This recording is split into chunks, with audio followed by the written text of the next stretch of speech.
ನಮಸ್ಕಾರ. ಆರೋಗ್ಯಕ್ಕಾಗಿ ಆಯುರ್ವೇದ ಡಾಕ್ಟರ್ ಮಲ್ಲಿಕಾರ್ಜುನ್ ಡಂಬಳ ಅವರೊಂದಿಗಿನ ಸರಣಿ ಕಾರ್ಯಕ್ರಮಕ್ಕೆ ಆತ್ಮೀಯವಾದ ಸ್ವಾಗತ. ನಾನು ರೂಪಾ ಗುರುರಾಜ್. ಇತ್ತೀಚೆಗಷ್ಟೇ ಅಂದರೆ ಏಪ್ರಿಲ್ 2ನೇ ತಾರೀಕು ವರ್ಲ್ಡ್ ಆಟಿಸಮ್ ಡೇನ ನಾವು ಎಲ್ಲರೂ ಕೂಡ ಗಮನಿಸಿದ್ವಿ, ಆಚರಿಸಿದ್ವಿ. ಕೆಲವೊಮ್ಮೆ ನಾವು ಯಾವುದಾದ್ರೂ ಒಂದು ಪಬ್ಲಿಕ್ ಜಾಗಕ್ಕೆ ಹೋದಾಗ ಅಥವಾ ಯಾವುದಾದ್ರೂ ಒಂದು ಶಾಲೆಯಲ್ಲೋ ಪಾರ್ಕ್ನಲ್ಲೋ ಯಾವುದಾದ್ರೂ ಒಂದು ಮಗುವನ್ನು ಆಟ ಆಡೋದು ನೋಡಬೇಕಾದ್ರೆ ಒಂದು ಕಡೆ ಸಂತೋಷ ಆದರೆ 1-2 ನಿಮಿಷ ಗಮನಿಸಿದಾಗ ಆ ಮಗುವಿನಲ್ಲಿ ಏನೋ ಒಂದು ಮಿಸ್ ಆಗ್ತಿದೆ, ಏನೋ ಒಂದು ವಿಭಿನ್ನತೆ ಇದೆ ಅಂತ ಯಾರದಾದ್ರೂ ಸಾಮಾನ್ಯರಿಗೆ ಅರಿವಿಗೆ ಬರುವಂಥ ವಿಷಯ. ಅಲ್ಲಿ ತಾಯಿ ಅದನ್ನು ಅಷ್ಟೇ ಪ್ರೀತಿಯಿಂದ ಮಾತಾಡಿಸ್ತಿರ್ತಾಳೆ ಅಥವಾ ಅದ್ರ ಜೊತೆಗಿರೋರು ಕೂಡ ಅಕ್ಕರೆಯಿಂದ ಮಗುನ ಮಾತಾಡಿಸ್ತಿರ್ತಾರೆ. ಅದೇನೇ ಇದ್ರೂ ಕೂಡ ಎಲ್ಲರಂತಿಲ್ಲ ಈ ಮಗು ಅನ್ನೋದು 1-2 ನಿಮಿಷದ ಸೂಕ್ಷ್ಮದಲ್ಲಿ ನಮಗೆ ಅರಿವಾಗ್ತಾ ಹೋಗುತ್ತೆ. ನಂತರ ನಮಗೆ ಗೊತ್ತಾಗೋದು ಇದು ಆಟಿಸಮ್ ಇರುವಂಥ ಒಂದು ಮಗು ಅನ್ನುವಂಥ ಒಂದು ರಿವಿಲೇಷನ್ ನಮಗೆ ಸಿಗುತ್ತೆ. ಅಯ್ಯೋ ಅಂತ ಅನ್ಕೋತೇವೆ. ಆ ತಾಯಿಗೆ ಎಷ್ಟು ಕಷ್ಟನೋ, ಹೇಗೆ ನೋಡ್ಕೋತಾರೋ ಅಂತ ಕೂಡ ಅನ್ಸುತ್ತೆ. ಈ ಆಟಿಸಮ್ ಅಂದರೆ ಏನು? ಇದು ಯಾವಾಗ ಬರುತ್ತೆ? ಇದು ಯಾಕೆ ಬರುತ್ತೆ? ಇದೊಂದು ಕಾಯಿಲೆನ ತಾಯಿ ಗರ್ಭದಿಂದ ಬರುವಂಥದ್ದ ಅಥವಾ ನಂತರ ಆ ಮಗುವಿಗಾಗುವಂಥದ್ದ? ಇದಕ್ಕೆ ಚಿಕಿತ್ಸೆ ಇದೆಯಾ? ಈ ಥರದ ಹಲವಾರು ಪ್ರಶ್ನೆಗಳು ಸಾಮಾನ್ಯರಾಗಿ ನಮ್ಮನ್ನು ಕಾಡೋದುಂಟು. ಯಾಕಂದರೆ ಆ ತಂದೆ ತಾಯಿಗಳನ್ನು ಒದ್ದಾಡೋದು ನೋಡಿದಾಗ ನಿಜವಾಗ್ಲೂ ನಮ್ಗನ್ಸುತ್ತೆ, ಅಯ್ಯೋ ಇದಕ್ಕೊಂದು ಪರಿಹಾರ ಸಿಕ್ಕಿದ್ರೆ ಅವರೂ ಕೂಡ ಸಾಮಾನ್ಯರಂತೆ ಬದುಕೋದಕ್ಕೆ ಸಾಧ್ಯ. ಮತ್ತು ಈ ಆಟಿಸಮ್ ಮಕ್ಕಳನ್ನು ಒಂದು ಸಾಮಾನ್ಯ ಶಾಲೆಗೆ ಕರ್ಕೊಂಡು ಹೋಗೋ ರೀತಿ ಮತ್ತು ಅವ್ರು ಸಾಮಾನ್ಯರಲ್ಲಿ ಬೆರೆತು ಆಟವಾಡುವಂತಾದರೆ ಸಾಕು ಅಂತ ಅನಿಸೋದುಂಟು. ಇತ್ತೀಚಿನ ವರದಿಗಳ ಪ್ರಕಾರ ಭಾರತದಲ್ಲಂತೂ ವಿಶೇಷವಾಗಿ ಪ್ರತಿ 68 ಜನರಿಗೆ ಒಂದು ಮಗುವಿಗೆ ಆಟಿಸಮ್ ಇದೆ. ಅಂದರೆ 1.15%. ಅಲ್ಲಿಗೆ ಬರೀ ಈ ಒಂದು ಲೆಕ್ಕವನ್ನು ನಾವು ತಗೊಂಡ್ರೇನೆ ಇದು ಬರೀ ಭಾರತದಲ್ಲಿ 18 ಮಿಲಿಯನ್ ಆಗೋಯ್ತು. 18 ಮಿಲಿಯನ್ ಚಿಕ್ಕ ಸಂಖ್ಯೆ ಖಂಡಿತ ಅಲ್ಲ. ಹೀಗಾಗಿ ಆಟಿಸಮ್ ಬಗ್ಗೆ ನಾವೆಲ್ಲರೂ ಅರಿವು ಮೂಡಿಸ್ಕೊಳ್ಳೋದೇ ಇದಕ್ಕೆ ಇರುವಂಥ ಮೊದಲ ಹೆಜ್ಜೆ ಹಾಗೂ ಬಹಳ ದೊಡ್ಡ ಹೆಜ್ಜೆ ಅಂತ ನಾನು ಅನ್ಕೋತೇನೆ. ಈ ನಿಟ್ಟಿನಲ್ಲಿ ಡಾಕ್ಟರ್ ಮಲ್ಲಿಕಾರ್ಜುನ್ ಡಂಬಳ ಅವರನ್ನು ಮಾತಾಡ್ಸೋದಕ್ಕೆ ಇವತ್ತು ನಾವಿದ್ದೀವಿ. ನಮಸ್ಕಾರ ಡಾಕ್ಟರ್. ನಮಸ್ತೆ. ನಮಸ್ತೆ. ಈ ಆಟಿಸಮ್ ನರ ದೌರ್ಬಲ್ಯನ? ಇದು ಕೇವಲ ನರ ದೌರ್ಬಲ್ಯ ಅಲ್ಲ, ಆದರೆ ನರ ದೌರ್ಬಲ್ಯದಲ್ಲಿ ಕಾಣಿಸ್ಕೊಳ್ತದೆ. ಇದು ಕೇವಲ ನರ ದೌರ್ಬಲ್ಯ ಅಲ್ಲ, ಇದನ್ನ ನ್ಯೂರೋಸೈಕಾಲಜಿಕಲ್ ಡಿಸಾರ್ಡರ್ ಅಂತ ಕರಿಬೇಕಾಗತ್ತೆ. ಅಂದರೆ ಮಾನಸ ಮತ್ತು ಇಲ್ಲಿ ಆಯುರ್ವೇದದಲ್ಲಿ ಮಾತ್ರ, ಪೌರಾತ್ಯ ದೇಶಗಳಲ್ಲಿ ಇರ್ತಕ್ಕಂತಹ ವಿಜ್ಞಾನದಲ್ಲಿ ಮಾತ್ರ ಮೆದುಳನ್ನು ಮತ್ತು ಮನಸ್ಸನ್ನು ಪ್ರತ್ಯೇಕ ಮಾಡಿರ್ತಾರೆ. ಇನ್ನು ದೇಶಗಳಲ್ಲೆಲ್ಲ ಮೈಂಡ್ ಈಸ್ ಅಲ್ಲೇ ಇದೆ ಅಂತ ಅನ್ಕೋತೀವಿ. ಮನವನ್ನು ನಾವು ಅಣುತ್ವ, ಏಕತ್ವ ಅಂತ ಕರಿತೀವಿ. ಸಮಸ್ಯೆ ಇರೋದು ಆಟಿಸಮ್ ಮಗುನ ಗಮನಿಸಿ ನೋಡಿದ್ರೆ ಇದು ನರಗಳ ದೌರ್ಬಲ್ಯ, ಕೇವಲ ನರಗಳ ದೌರ್ಬಲ್ಯ ಅಲ್ಲ. ಆದರೆ ನರದ ತೊಂದರೆ ಇರ್ತದೆ, ಖಂಡಿತ ಇರ್ತದೆ. ಮೆದುಳಿನ ತೊಂದರೆ ಕಾಣಿಸ್ತಾ ಇರ್ತದೆ, ಚಿಕಿತ್ಸೆ ಮಾಡಲಾರದು. ಯಾಕಂದರೆ ಅಲ್ಲೇ ಉತ್ಪತ್ತಿ ಆಗಿಲ್ಲ, ಅದು ಮನಸ್ಸಿನಿಂದ ಉತ್ಪತ್ತಿ ಆಗಿರುವಂಥದ್ದು. ಈಗ ನಮಗೆ ಎಲ್ಲ ಭಾವಗಳು ಇರ್ತದೆ. ಕೋಪ ಬಂದಾಗ ಮೆದುಳು ಬೇರೆ ಥರ ರಿಯಾಕ್ಷನ್ ಮಾಡ್ತದೆ, ಕರೆಂಟನ್ನು ಬೇರೆ ಥರ ಉತ್ಪತ್ತಿ ಮಾಡುತ್ತೆ, ಪ್ರೀತಿ ಇದ್ದ ಬೇರೆ ಥರ ಉತ್ಪತ್ತಿ ಮಾಡುತ್ತೆ. ಸೊ ಇದೆಲ್ಲ ಮೆದುಳಿನ ಸಮಸ್ಯೆ ಅಲ್ಲ. ಮನಸ್ಸು ಕೋಪ ಮಾಡ್ಕೊಂಡಿದ್ದು, ಮನಸ್ಸು ಬಹಳ ಪ್ರೀತಿಯಿಂದ ಇರಿದ್ದು, ಮನಸ್ಸು ಹೇಗಿರ್ತದೋ ಮೆದುಳು ಹಾಗೆ ನರಗಳು. ಸೊ ಇಲ್ಲಿ ಆಟಿಸಮ್ ಅನ್ನುವಂಥದ್ದು ಪ್ಯೂರ್ಲಿ 100% ಇದು ಮನಸ್ಸಿನ ತೊಂದರೆ, ಮಗುವಿನ ಮನಸ್ಸಿನ ತೊಂದರೆ. ಹಾಗಾಗಿ ನೆಕ್ಸ್ಟ್ ಲೆವೆಲಲ್ಲಿ ಅದು ನರಗಳಿಗೆ ತಲುಪಿ ಆಮೇಲೆ ಆ್ಯಕ್ಷನಲ್ಲಿ ನಮ್ಗೆ ಕಣ್ಣಿಗೆ ಕಾಣ್ತದೆ. ಹಾಗಾಗಿ ಒಂದು ಸೈನ್ಸು ಮೆದುಳು ತನಕ ಅಷ್ಟೇ ಹೋಗ್ತದೆ, ಅದರ ಆಚೆ ಹೋಗೋಕ್ಕೆ ಅದಕ್ಕೆ ದಾರಿ ಇಲ್ಲ ಅಥವಾ ಗೊತ್ತಿಲ್ಲ. ಹಾಗಾಗಿ ಇದು ಮೆದುಳಿನ ಒಂದು ಡಿಸಾರ್ಡರ್ ಅಂತ. ಬಟ್ ಅದು ಕೂಡ ಹುಡುಕ್ತಾ ಇದೆ. ಇದು ಕೇವಲ ನರಗಳ ದೌರ್ಬಲ್ಯ ಅಲ್ಲ, ಇದರ ಆಚೆನೂ ಕೂಡ ಇದೆ ಇದು ಅಂತ. ಅಂದರೆ ಈ ಕರುಳಿನ ಬಗ್ಗೆ ಬರ್ತಾ ಹೋಗ್ತಾರೆ. ಕರುಳಿನ ಸಮಸ್ಯೆ ಇದು, ಕರುಳಿನಿಂದ ಆಗಿರುವಂಥದ್ದು, ಕರುಳಿನಲ್ಲಿರ್ತಕ್ಕಂಥ ಕೆಲವು ಮೈಕ್ರೋಬ್ಸ್ ಬೆಳವಣಿಗೆಯಿಂದ ತೊಂದರೆ ಆಗಿರೋದು. ಗ್ಯಾಸ್ಟ್ರೋ ಇಂಟೆಸ್ಟೈನಲ್ ಇನ್ಫ್ಲಮೇಷನ್ ಅಂದರೆ ಊತ, ಗ್ಯಾಸ್ಟ್ರೈಟಿಸ್, ಐಟಿಸ್ ಅಂತ ಎಲ್ಲ ಮಾತಾಡ್ತಿದ್ವಿ ನಾವು. ಸೊ ಗ್ಯಾಸ್ಟ್ರೋ ಇಂಟೆಸ್ಟೈನಲ್ ಊತ, ಗ್ಯಾಸ್ಟ್ರೈಟಿಸ್, ಇಲಿಯೈಟಿಸ್, ಜಿಸಿನೈಟಿಸ್, ಕೊಲೈಟಿಸ್ ಅಂತ ಏನಿದೆಯೋ ಈ ಊತಗಳು ಕಾರಣ ಅಂತ. ಹೇಗೆ ಕಾರಣ? ನಮಗೆ ತುಂಬ ಹಸುವಾದಾಗ ನಮಗೊಂದ್ಸರಿ ಕಿರಿಕಿರಿ ಆಗ್ತದೆ. ಹೌದು. ಹೊಟ್ಟೆ ತುಂಬಿದಾಗ ಯಾರಿಗೂ ಮಾತಾಡೋದು ಬೇಡ ಅಂತ ಅನಿಸ್ತಿರ್ತದೆ. ಸೊ ಹೊಟ್ಟೆಲಿ ಏನೋ ಆಯಿತು ಅಂದರೆ ಅಥವಾ ಹೊಟ್ಟೆ ಕೆಟ್ಟಾಗ ಇನ್ನೊಂದು ಥರ ಬಿಹೇವ್ ಮಾಡ್ತೀವಿ ನಾವು. ಸೊ ನಮ್ಮ ಬಿಹೇವಿಯರು ಹೊಟ್ಟೆಗೆ ನೇರವಾಗಿ ಸಂಬಂಧ ಇದೆ ಅಲ್ವಾ? ಸೊ ನಮಗೆ ಹೊಟ್ಟೆ ಹಸ್ದಾಗ ಬೇರೆ ಥರ ಪ್ರೆಸೆಂಟ್ ಮಾಡ್ತೀವಿ ಹೊಟ್ಟೆ. ಸೊ ಇದು ಮೆದುಳಿನ ಸಮಸ್ಯೆ ಅಲ್ಲ, ಗಟ್ಟಲ್ಲೇ ಇರುವಂಥದ್ದು. ಸೊ ಪ್ಯೂರ್ಲಿ ಗಟ್ ಸಮಸ್ಯೆ ಇದು. ಸೊ ಮನಸ್ಸು ಉತ್ಪತ್ತಿ ಆಗೋದೇ ಅಲ್ಲೇ. ಗಟ್ ಶಾಂತವಾಗಿದ್ದರೆ ವ್ಯಕ್ತಿ ಶಾಂತವಾಗಿರ್ತಾನೆ, ಗಟ್ಟಲ್ಲಿ ಡಿಫ್ರೆನ್ಸ್ ಆಗಿದ್ದರೆ ವ್ಯಕ್ತಿ ಡಿಫ್ರೆನ್ಸ್ ಆಗ್ತಾನೆ. ಕಾಣೋದು ಮೆದುಳು, ನಂತರ ಬಿಹೇವಿಯರಲ್ಲಿ. ಆದರೆ ಮೂಲ ಸಮಸ್ಯೆ ಇರೋದು ನಮ್ಮ ಮನಸ್ಸಿನಲ್ಲಿ. ಅದು ಬಹಳಷ್ಟು ಸಂಕಷ್ಟದ ತೊಂದರೆ ಇದು. ಆಟಿಸಮ್ ಸುಮ್ಮನೆ ಸರಳ ಮಾತಾಡೋ ಥರ ಏಪ್ರಿಲ್ 2ನೇ ತಾರೀಕು ನಾವು ಆಟಿಸಮನ್ನು ಅದು ಆಚರಿಸೋದು ಏನಿದೆ ಅದರೊಳಗೆ ಬಹಳಷ್ಟು ಸಂಕಟ ಆಗುತ್ತೆ. ಎಷ್ಟು ಬೇಗ ಕಡಿಮೆ ಮಾಡಬೇಕೋ ಅಷ್ಟು ಬೇಗ ಕಡಿಮೆ ಮಾಡುವಂತಹ ಒಂದು ಅವಸ್ಥೆ ಇದೆ. ಹಾಗಾಗಿ ಆಟಿಸಮ್ ಪ್ಯೂರ್ಲಿ ಮನಸ್ಸಿನ ತೊಂದರೆ. ಹಾಗಂತ ಮಾನಸಿಕ ಚಿಕಿತ್ಸೆಗಳನ್ನು ಕೊಡೋದಕ್ಕೆ ಆಗೋದಿಲ್ಲ. ಚಿಕಿತ್ಸೆ ವಿಭಿನ್ನವಾಗಿ ಅದನ್ನು ನೋಡಬೇಕಾಗ್ತದೆ. ಆಟಿಸಮ್ ನಮ್ಮಲ್ಲಿ ಸಕ್ಸಸ್ ಆಗಿರೋದು ನೋಡಿದ್ರೆ ಇದು ಖಂಡಿತವಾಗಲೂ ಆಚಾರ್ಯರು ಮೆನ್ಷನ್ ಮಾಡಿರ್ತಕ್ಕಂತಹ ಮಾನಸಿಕ ವಿಕಾರಗಳಲ್ಲಿ ಬರ್ತದೆ, ಓಕೆ. ಕೇವಲ ನರ ದೌರ್ಬಲ್ಯ ಅಲ್ಲ. ಈ ಆಟಿಸಮ್ ಕಾಯಿಲೆಯ ಲಕ್ಷಣಗಳೇನು, ಹೇಗೆ ನಾವು ಗುರುತಿಸೋದು? ಈ ಮಗುಗೆ ಈ ತರ ಸಿಂಪ್ಟಮ್ಸ್ ಇದೆಯಾ ಅಂತ ಗೊತ್ತಾಗೋದಾದ್ರೂ ಹೇಗೆ? ಸಾಕಷ್ಟು ಜನ ಆಟಿಸಮ್ ಸಿಂಪ್ಟಮ್ಸ್ನ ಇದರಲ್ಲೆಲ್ಲ ಓದ್ಬಿಟ್ಟಿದ್ದಾರೆ. ಗೂಗಲಲ್ಲಿ ಓದ್ತೀರಾ, ನೋಡಿರ್ತೀರಾ, ಪಕ್ಕದಲ್ಲೆಲ್ಲ ನೋಡಿದ್ದೀರಾ. ಈಗ ವರ್ಲ್ಡಲ್ಲಿ 36 ಮಗುವಿನಲ್ಲಿ 1 ಮಗುಗೆ ಆಟಿಸಮ್ ಇದೆ. ಹಾಗಾಗಿ ಫ್ರೀಕ್ವೆಂಟಾಗಿ ನೋಡೋದಕ್ಕೆ ಸಿಗ್ತದೆ. ಇಂಡಿಯಾದಲ್ಲಿ ಇನ್ನೂ ಸ್ವಲ್ಪ ಕಡಿಮೆ ಅದು. ಇಡೀ ವರ್ಲ್ಡಲ್ಲಿ ನೋಡಿದ್ರೆ 36 ಮಕ್ಕಳಲ್ಲಿ 1 ಮಗುಗೆ ಇದೆ. ಸೊ ಫ್ರೀಕ್ವೆಂಟಾಗಿ ನೋಡೋಕ್ಕೆ ಸಿಗ್ತದೆ. ಸೊ ಅದು ಕಾನ್ಸಂಟ್ರೇಷನ್ ಮಾಡದೇ ಇರ್ಬೋದು, ಸೋಷಿಯಲ್ ಬಿಹೇವಿಯರ್ ಇಲ್ಲ ಅಂತ ಹೇಳೋದಾಗಲಿ, ಕ್ಲಾಪಿಂಗ್ ಮಾಡೋವಂಥದ್ದಾಗಲಿ, ತನಗೆ ತಾನು ಕಟ್ಕೊಳ್ಳೋದು ಆಗಲಿ, ಸ್ಲೋ ಲರ್ನಿಂಗ್ ಇರ್ಬೋದು, ಅಥವಾ ಶಬ್ದಗಳನ್ನು ಕೂಡಿಸಿ ರಿಪೀಟೆಡಾಗಿ ಮಾಡುವಂಥದ್ದು, ಸೊ ಕರೆದ್ರೆ ರೆಸ್ಪಾನ್ಸ್ ಮಾಡದೇ ಇರೋದು, ಇವೆಲ್ಲವೂ ನೋಡಿದ್ದೀರ ನೀವು. ಆದರೆ ಒಂದೇ ಒಂದು ಲಕ್ಷಣದಲ್ಲಿ ಹೇಳೋದಾದರೆ ಆಟಿಸಮನ್ನು ಆಯುರ್ವೇದ ಪ್ರಕಾರ ಒಂದೇ ಲಕ್ಷಣದಲ್ಲಿ ಹೇಳಬೇಕು. ಒಂದೇ ಲಕ್ಷಣದಲ್ಲಿ ಹೇಳೋದಾದರೆ ಬುದ್ಧಿ ಚೆನ್ನಾಗಿರ್ತದೆ ಮಗುದು. ಮೆಮೊರಿ ನೋಡಿ ಏನೂ ಆಗಿರಲ್ಲ. ಇಲ್ಲಿ ಮಕ್ಕಳು ತೋರಿಸ್ಕೊಳಕ್ಕೆ ಬರ್ತಾರೆ ಆಟಿಸಮ್ ಮಕ್ಕಳು. ಇಲ್ಲಿ ಯಾವ ವಸ್ತು ಎಲ್ಲಿತ್ತು ಅಂತ ಸ್ಪಷ್ಟವಾಗಿ ಗೊತ್ತು. ಒಂದು ಸರಿ ಬಂದು 2ನೇ ಸರಿ ಬಂದಾಗ ಗೊತ್ತು. ಆ ವಸ್ತುನ ಹತ್ರನೇ ಹೋಗ್ತಾರೆ, ಆ ವಸ್ತುನೇ ಮುಟ್ತಾರೆ, ಅದನ್ನೇ ತೊಗೊಳ್ತಾರೆ, ಅದನ್ನೇ ಮಾಡ್ತಾರೆ. ಸೊ ಇಲ್ಲಿ ಎಲ್ಲ ಏನೇನಿದೆ ಎವ್ರಿಥಿಂಗ್ ಅವ್ರಿಗೆ ಗೊತ್ತು. ಮೆಮೊರಿ ಟೋಟಲಿ ಏನು ಡಿಸ್ಟರ್ಬ್ ಆಗಿಲ್ಲ. ಮೆಮೊರಿ ಏನೂ ಆಗಿಲ್ಲ, ಅದು ಕರೆಕ್ಟಾಗಿದೆ. ಶರೀರ ಇನ್ನು ಬೇರೆಯವ್ರಿಗಿಂತನೂ ಚೆನ್ನಾಗಿರ್ತದೆ. ಸೊ ನರಗಳು ಅದು ಚೆನ್ನಾಗಿದೆ. ಸೊ ಬಿಹೇವಿಯರಲ್ಲಿ ಏನು ಅವ್ನು ಕುಂಟಲ್ಲ, ತೆವಳಲ್ಲ, ಬೇರೆ ಬೇರೆ ಡೌನ್ ಸಿಂಡ್ರೋಮ್ ಅಂತೆ, ವೆಸ್ಟ್ ಸಿಂಡ್ರೋಮ್ ಅಂತ ಈ ಥರ ಇದಾವಲ್ಲವಲ್ಲ. ಸೊ ಅದು ಯಾವ ನರಗಳ ಇಶ್ಯೂನೂ ಇಲ್ಲ. ಸೊ ಚೆನ್ನಾಗಿ ಆಟ ಆಡ್ಕೊಂಡಿರ್ತದೆ, ಚೆನ್ನಾಗಿ ಊಟ ಮಾಡ್ಕೊಳ್ತದೆ, ಹೊಟ್ಟೆ ಅಂದರೆ ಇದು ಗಟ್ಟಿ ಇರ್ತದೆ, ಶರೀರ ಎಲ್ಲ ಗಟ್ಟಿ ಇರ್ತದೆ, ಪಶುತ್ವ ಥರ ಇರ್ತದೆ. ಹೇಳಬೇಕು ಏನಾಗಾರೆ ಸಮಸ್ಯೆ ಇರೋದು, ಮೆದುಳು ಚೆನ್ನಾಗಿದೆ, ಬುದ್ಧಿ ಚೆನ್ನಾಗಿದೆ, ಶರೀರ ಚೆನ್ನಾಗಿದೆ, ಎಲ್ಲ ಚೆನ್ನಾಗಿದೆ ಅಂದರೆ ಮನಸ್ಸು ಅದನ್ನೆರಡನ್ನೂ ಕೋಆರ್ಡಿನೇಟ್ ಮಾಡಲ್ಲ. ಇದು ಒಂದೇ ಇದಕ್ಕಿರೋ ಲಕ್ಷಣ.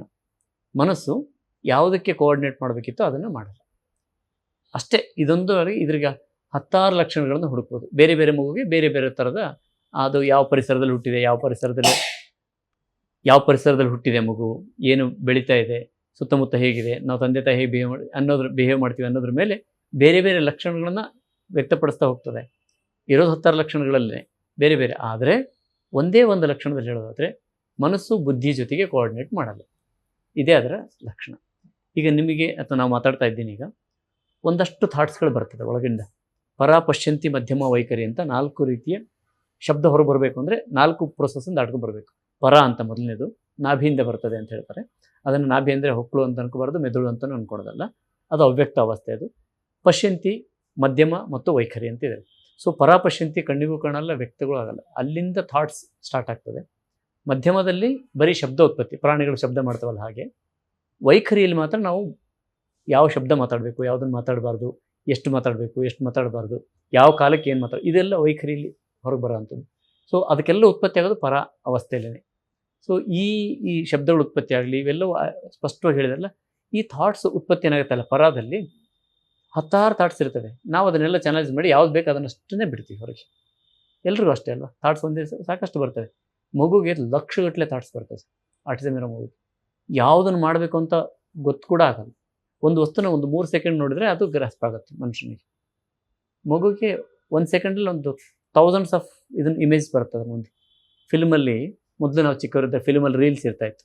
34 ರೀಲ್ ಹೋದರೆ ಒಂದು ಸೆಕೆಂಡಿಗೆ 34 ರೀಲ್ ಪಾಸ್ ಆದರೆ ಅದಕ್ಕೆ ಚಲನೆ ಸಿಗ್ತಿತ್ತು ಆ ಪಿಕ್ಚರ್ಗೆ.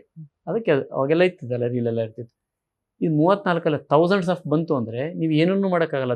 ಅದು ಯಾವುದನ್ನು ಇಟ್ಕೊಳ್ಳೋಕ್ಕಾಗಲ್ಲ, ಹಿಡಿದಿಟ್ಕೊಂಡು ಏನೋ ಭಾವನೆಯಿಂದ ಕಲಿಯೋಕ್ಕಾಗಲ್ಲ. ಇದು ದೊಡ್ಡ ಸಮಸ್ಯೆಯಾಗಿ ಕೂತ್ಕೊಳ್ಳುವಂಥದ್ದು. ಹಾಗಾಗಿ ಈ ಮನಸ್ಸಿದೆಯಲ್ಲ, ಆ ಮನಸ್ಸಿಗೆ 16 ಥಾಟ್ಸ್ ಒಂದೇ ಥರ ರಶ್ ಬರೋದ್ರಿಂದ ಅದು ಏನು ಮಾಡ್ಬೇಕಂತ ಗೊಂದಲ ಬೀಳೋದ್ರಿಂದ ಏನೇನೋ ಮಾಡ್ತದೆ. ಇದು ಅದರ ಒಂದೇ ಒಂದು ಲಕ್ಷಣ. ಆಟಿಸಮ್ ಯಾಕೆ ಬರುತ್ತೆ ಮತ್ತು ಯಾಕೆ ಹೆಚ್ಚಾಗ್ತದೆ ಇದನ್ನು ನಾವು ತಿಳ್ಕೊಳ್ಳೋದು ಎಷ್ಟು ಅನಿವಾರ್ಯತೆ ಇದೆ ಅಂದರೆ, ಸ್ಪಷ್ಟವಾಗಿ ತಿಳ್ಕೋಬೇಕು. ಮತ್ತು ಈ ಮಾತನ್ನು ಈಗೇನು ಹೇಳ್ತೀನಿ ಈ ಮಾತನ್ನು ಪರೀಕ್ಷೆ ಮಾಡಿ ನೋಡಬೇಕು. ಯಾರಾದರೂ ಆಟಿಸಮ್ ಮಕ್ಕಳಿದ್ದರೆ ಅವ್ರ ತಂದೆ ತಾಯಿನ ಕೇಳಿ, ಅಥವಾ ನಿಮ್ಮಲ್ಲಿ ಯಾರಾದರೂ ಆಟಿಸಮ್ ಹತ್ರ ಇದ್ದರೆ ನೀವು ಅದನ್ನು ಗಮನಿಸಿ ನೋಡಿ. ಖಂಡಿತವಾಗ್ಲೂ ಇದೊಂದೇ ಕಾರಣ, ಮತ್ತೇನೂ ಇಲ್ಲ, ಒಂದೇ ಕಾರಣ. ಬಿಟ್ಟುಬಿಟ್ರೆ ಮುಗಿದೋಯ್ತಲ್ಲ, ಸಾಲ್ವ್ ಆಗಿಬಿಡ್ತದೆ ಇಶ್ಯೂ, ಸಣ್ಣ ವಿಷಯ ಏನಲ್ಲ.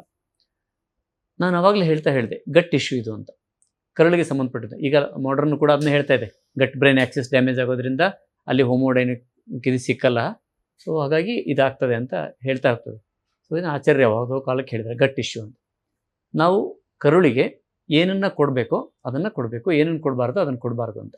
ಆಹಾರದಲ್ಲಿ 2 ಭಾಗ, ಒಂದು ಶರೀರವನ್ನು ಪೋಷಣೆ ಮಾಡುವಂತಹ ಸ್ಥೂಲ ಭಾಗ, ಇನ್ನೊಂದು ಸೂಕ್ಷ್ಮ ಭಾಗ ಮನಸ್ಸನ್ನು ಪೋಷಣೆ ಮಾಡುವಂಥದ್ದು. ಸೂಕ್ಷ್ಮ ಭಾಗ ಆಹಾರ ಅದು ಯಾವುದೇ ಕೆಮಿಕಲ್ ಅನಾಲಿಸಿಸ್ಗೆ ಸಿಗದೇ ಇರುವಂಥದ್ದು. ಹಾಗಾಗಿ ಆಟಿಸಮ್ ಕೂಡ ಕೆಮಿಕಲ್ ಅನಾಲಿಸಿಸ್ಗೆ ಸಿಕ್ಕಲ್ಲ. ಒಂದನ್ನು ಹೇಳ್ತಾ ಹೋಗ್ತೀನಿ ಪದೇ ಪದೇ. ಈ ತಾಜಾ ತಯಾರು ಮಾಡಿರ್ತಕ್ಕಂಥ ಒಂದು ಸಂಬಾರು ಅಥವಾ ಅನ್ನ ನಿನ್ನೆ ಬಿಸಿ ಮಾಡಿರೋಂಥದ್ದು ಪಕ್ಕದಲ್ಲಿ ಇಟ್ಕೊಳ್ಳಿ. ಯಾವುದು ನಿಮಗೆ ಆಹ್ಲಾದ ಅಂತ ಅನಿಸುತ್ತೆ? ತಾಜಾ ತಯಾರು ಮಾಡಿರೋದು ನಮಗೆ ಆಹ್ಲಾದತೆ ಕೊಡ್ತದೆ. ಈ ಆಹ್ಲಾದಕ್ಕೆ ಯಾವ ಕೆಮಿಕಲ್ ಪ್ಯಾರಾಮೀಟರ್ನ ಹುಡುಕಿ ಹೇಳೋಕ್ಕಾಗಲ್ಲ, ಅದಕ್ಕೆ ಅದು ಆಹ್ಲಾದವಾಗಿದೆ ಅಷ್ಟೇ. ಅದಕ್ಕೆ ಯಾವ ಕೆಮಿಕಲ್ ಅನಾಲಿಸಿಸ್ ಮಾಡ್ತಾರೆ ನೋಡಿದರೆ ನಿನ್ನೆ ಸಂಬಾರಲ್ಲಿ ಇವತ್ತಿನ ಸಂಬಾರಿಗಿಂತ ಹೆಚ್ಚಿನ ಪೋಷಕಾಂಶಗಳು ಸಿಗ್ತದೆ. ಯಾಕೆಂದರೆ ಬ್ಯಾಕ್ಟೀರಿಯಾಗಳು ಬೆಳೆದಿರ್ತದೆ, ಅದು ಸತ್ತೋಗಿರ್ತದೆ, ಅದು ನಾನ್ ವೆಜ್ ಆಗಿರ್ತದೆ, ಅದರಿಂದ ಅವೆಲ್ಲ ತನ್ನ ರಸನ ಬಿಟ್ಕೊಂಡಿರ್ತದೆ, ಜಾಸ್ತಿ ಸಿಗ್ತದೆ. ಅದು ಆ ಅರ್ಥದಲ್ಲಿ ಇದು ಪೋಷಕಾಂಶ ಭರಿತ ಅಂತ ಹೇಳೋಕ್ಕಾಗಲ್ಲ. ಶರೀರವನ್ನು ಪೋಷಣೆ ಮಾಡಬಲ್ದು, ಆದರೆ ಮನಸ್ಸನ್ನು ಮತ್ತು ಇಂದ್ರಿಯಗಳನ್ನು ಪೋಷಣೆ ಮಾಡಲಿಕ್ಕೆ ಆಹಾರದ ಸೂಕ್ಷ್ಮ ಭಾಗ ಒಂದೇ ಕಾರಣ. ಹಾಗಾಗಿ ತಾಜಾ ಆಹಾರ ತಿನ್ನದೇ ಇರೋದೇ ಇವತ್ತಿನ ಆಟಿಸಮ್ ಮಕ್ಕಳು ಹುಟ್ಟಲಿಕ್ಕೆ ಪ್ರಧಾನವಾದ ಕಾರಣ. ಹೆಚ್ಚಲಿಕ್ಕೆ ಕಾರಣ ಏನಂದರೆ ಪ್ಯಾಕ್ಡ್ ಫುಡ್ ತಿನ್ನೋದು, ರೆಡಿ ಮಾಡ್ಕೊಂಡು ತಿನ್ನೋದು, ಹೋಟ್ಲಲ್ಲಿ ತಿನ್ನೋದು, ಎಲ್ಲೋ ಹೊರಗಡೆಯಿಂದ ತರಿಸ್ಕೊಂಡು ತಿನ್ನುವಂಥದ್ದು. ಇವು ನಗರ ಪ್ರದೇಶದಲ್ಲೇ ಜಾಸ್ತಿ ಇದೆ, ಮತ್ತು ಆಟಿಸಮ್ ನಗರ ಪ್ರದೇಶದಲ್ಲೇ ಜಾಸ್ತಿ ಇದೆ ಇದಕ್ಕಿಂತ.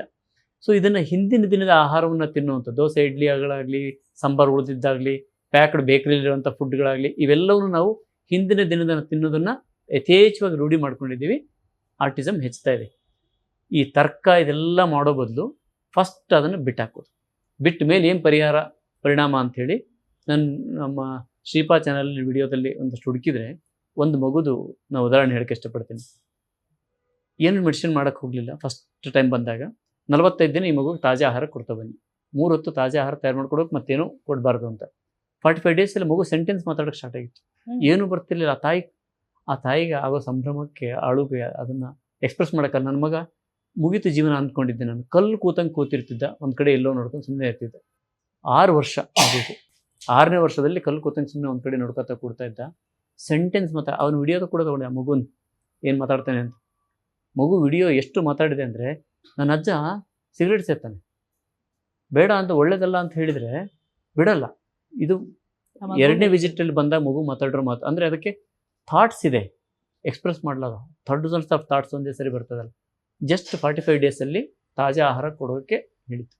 ಅಂದರೆ ಇದು ಅತ್ಯಂತ ಅನಿವಾರ್ಯ. ಇದೊಂದನ್ನು ಮಾಡಿದ್ರೆ ಈ ಬೇರೆ ತರ್ಕ ಅದೆಲ್ಲ ಬಿಟ್ಬಿಟ್ಟು ಫಸ್ಟ್ ಇದನ್ನು ಈ ಕ್ಷಣದಿಂದ ಪ್ರಾರಂಭ ಮಾಡಿ. ಫ್ಯಾಂಟಾಸ್ಟಿಕ್. ಈ ಆಟಿಸಮ್ ತಡಿಬೇಕಾಗಿರೋ ಅನಿವಾರ್ಯ ಯಾಕಾಗಿದೆ? ಸಮಾಜ ಮುಳುಗೋಗ್ತದೆ ಇಲ್ಲ ಅಂದರೆ. ನನಗೆ ತುಂಬ ಭಯ ಇದೆ ನನಗೆ.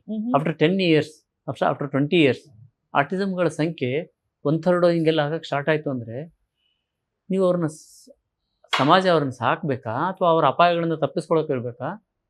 ಒಂದು ತಂದೆ ತಾಯಿಗಳು ಆಟಿಸಮ್ ಇದ್ದ ಪೇರೆಂಟ್ಸನ್ನ ಕೇಳಿದರೆ ಗೊತ್ತಾಗ್ತದೆ ಎಷ್ಟು ಕಷ್ಟಪಡ್ತಾರೆ ಅವರು ಅಂಥೇಳಿ. ಇದು ಚೆನ್ನಾಗಿದೆಯಾ, ಅದು ಅಲ್ಲಿರಲ್ಲ, ಕಿತ್ತು ಬಿಸಾಕ್ತದೆ. ಯಾಕಂದರೆ ಏನು ಗೊತ್ತಾಗೋದೇ ಇಲ್ಲ, ಇದು ಮಾಡಬೇಕು ಮಾಡಬಾರ್ದು ಅಂತಲೇ ಗೊತ್ತಾಗಲ್ಲ.